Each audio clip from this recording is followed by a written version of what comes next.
Publié le 21 octobre 2020-15h38, les autorités ont engagé, mardi, une procédure de dissolution visant l'ONG Baraka City et le collectif contre l'islamophobie en France, qui ont d'ores et déjà contesté la mesure administrative. Un bras de fer juridique risqué pour l'État français. L'exécutif veut organiser la riposte. La voici.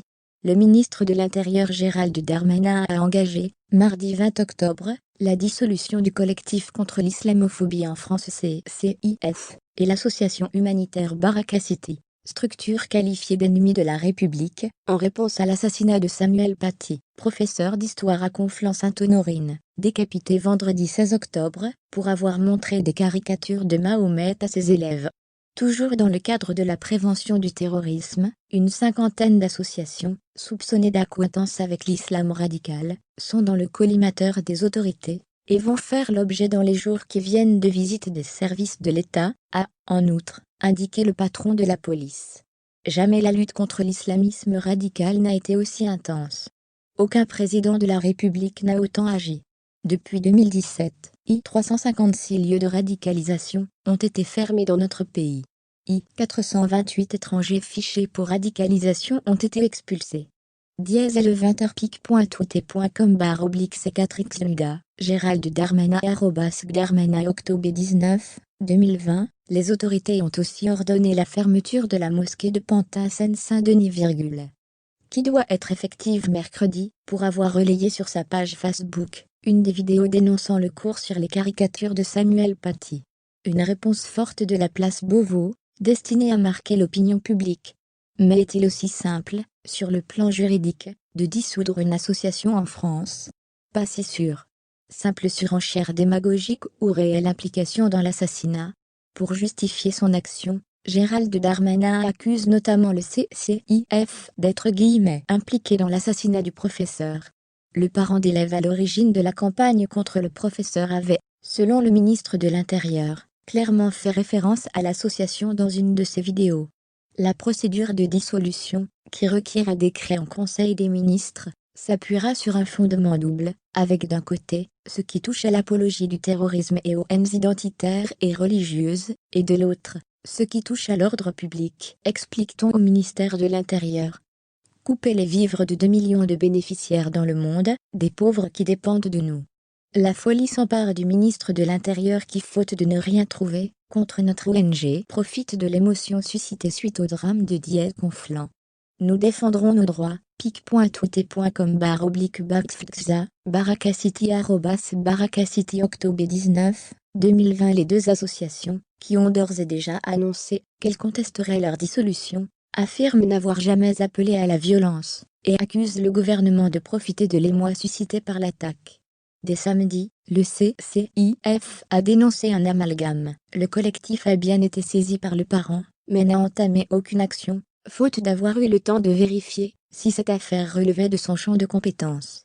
C'est normal après un attentat qui bouleverse l'opinion publique, que l'État s'interroge sur d'éventuelles lacunes ou failles du dispositif, a fait valoir William Bourdon, avocat de l'association Baraka City sur France Info. Mais c'est anormal de voir à nouveau des responsables publics de ce pays basculer de façon caricaturale, précipitée, dans une espèce de surenchère démagogique, avec des éléments de langage totalement anxiogènes. Depuis hier, nous sommes la cible de menaces de mort, et d'une campagne de haine, qui exige la dissolution CCIF.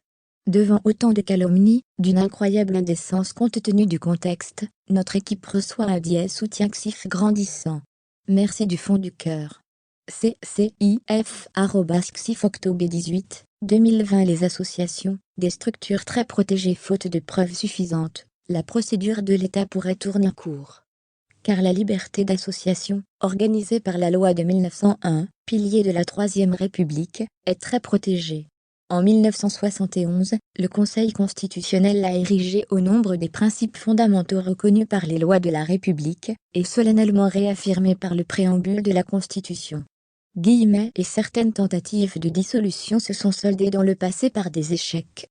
La dissolution du mouvement d'extrême droite Jeunesse Identitaire, un temps évoqué par le gouvernement en 2012, est restée à l'état d'annonce, en l'absence d'éléments juridiquement accablants. Néanmoins, depuis 20 ans, Une trentaine d'associations ont bien été dissoutes sur décision de l'État, en majorité des associations musulmanes ou d'ultra-droite. Ces dissolutions ont des chances d'aboutir, car l'administration française est un rouleau compresseur, souligne Thierry Vallat dans un entretien à France 24. Il faut attendre les arrêtés de dissolution pour voir si l'État dispose d'éléments tangibles, comme avoir retweeté les fatwas portés contre le professeur d'histoire ou liqué des propos appelant à la haine. Tous ces éléments, notamment recueillis sur les réseaux sociaux, peuvent constituer les preuves d'une activité propre à porter atteinte aux valeurs de la République. Mais une telle entreprise s'annonce périlleuse.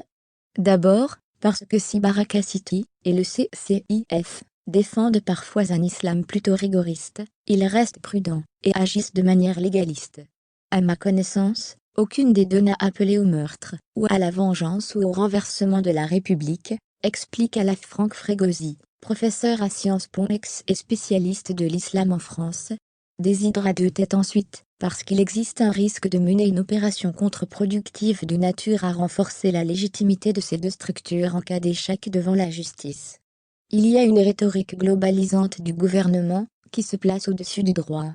C'est un manque de rigueur, qui peut être contre-productif, et qui nous expose à un recadrage par l'Europe, assure à France 24 Dounia Bouzard, anthropologue et spécialiste du fait religieux, auteur de La tentation de l'extrémisme. Il ne faut pas attendre des événements monstrueux, comme cet attentat, pour faire appliquer le droit, qui est bien fait. Mais en même temps, il ne faut pas que l'émotion suscitée prenne le dessus sur nos valeurs, comme la défense du droit. On peut également s'interroger sur la temporalité choisie par l'exécutif pour agir, estime Thierry Vallat. Si ces associations ou mosquées présentaient des problèmes de sécurité, pourquoi ne les a-t-on pas dissoutes ou fermées plus tôt ? Cela donne le sentiment d'assister à une opération d'opportunité. Cette temporalité pourrait d'ailleurs donner de la matière à la défense. Enfin, la dissolution ne va pas forcément résoudre le fond du problème. Ces associations sont des hydres à plusieurs têtes, conclut Thierry Vallat. Si l'on en supprime une autre structure du même type verra le jour sous un autre nom. Il est plus facile de les rayer du journal officiel que de mettre fin à des idéologies haineuses.